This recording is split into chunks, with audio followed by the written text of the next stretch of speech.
Will you please welcome Mr. Tim Burton and Mr. Johnny Depp, ladies and gentlemen. 24 years just waiting for a chance. So tell her how I feel and maybe get a second glance. No, I'm gonna get used to not living next door to this. I'm gonna get used to not living next door to this. You do it whichever way you want to do it, guys. Here we go. Great to have you both here. Thank you so much for joining us. You know...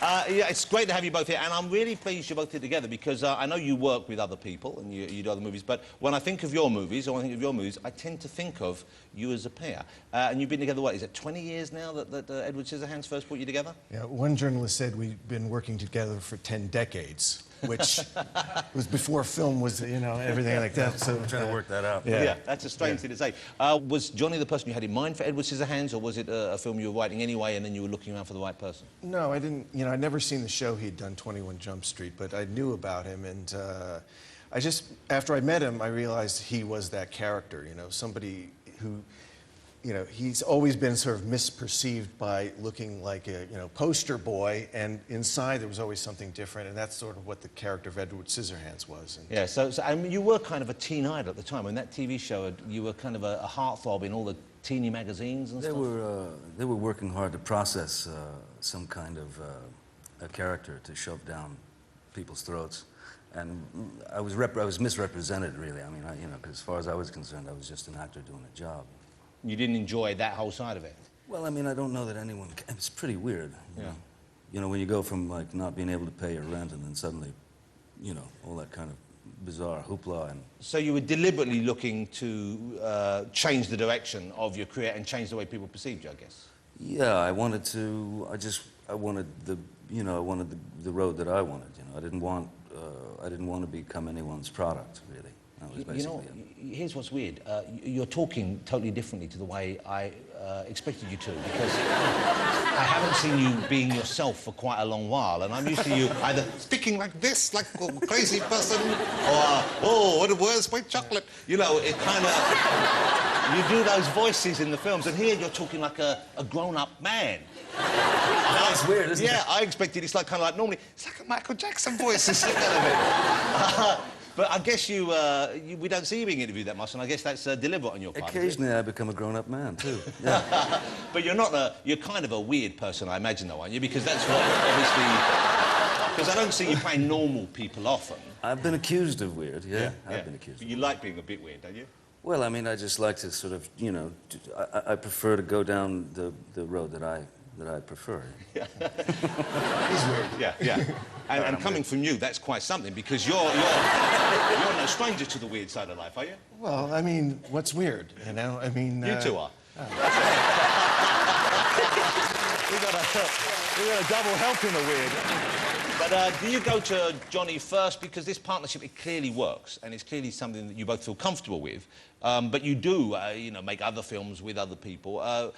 Do you prefer working with Johnny? Is it your first port of call when you have a part, or are there certain parts where you don't go to him because you don't think it's a good mix? No, I think I always go to him if I feel the part's right and think he'd like it, and you know, also he's willing to try anything, and he also doesn't like looking at himself.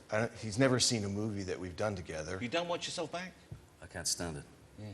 Because you're unattractive, is that it? No, really, what, you just don't like seeing yourself on the screen, or you don't like the performance? What I prefer, I just prefer to walk away with the experience of the process and have, you know, just to have that, and then that's plenty. I don't need to see the product. You should watch them, though, because some of them are pretty good.